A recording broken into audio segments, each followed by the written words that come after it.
দীর্ঘ ৫ বছর পর আবারও বিধানসভা নির্বাচন একদম দোরগোড়ায় এসে দাঁড়িয়েছে। পশ্চিমবঙ্গে মোট ২৯৪টি বিধানসভার মধ্যে ২ দফায় নির্বাচন হবে বলে একদম জানিয়ে দিয়েছেন নির্বাচন কমিশন। প্রথম দফায় নির্বাচন ২৩ এপ্রিল এবং দ্বিতীয় দফায় নির্বাচন ২৯ এপ্রিল। বীরভূম জেলার প্রথম দফায় নির্বাচন।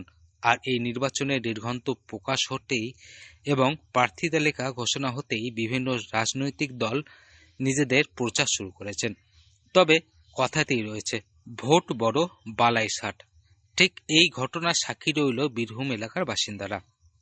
বীরভূমের দুবরাজপুর বিধানসভার অন্তর্ভুক্ত বিজেপি মনোনীত প্রার্থী অনুপ কুমার সাহা তিনি গিয়েছিলেন নিজের ভোট প্রচার করতে।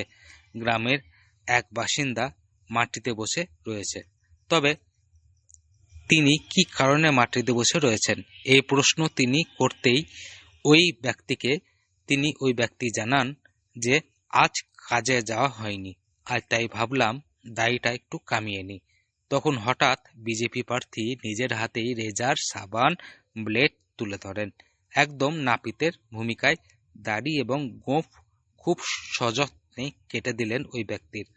পাশে থেকে একজন যুবক ওই ভিডিও ক্যামেরাবন্দি করেছেন, আর সেই ভিডিও সে তার সোশ্যাল মিডিয়ায় ছাড়ে। আর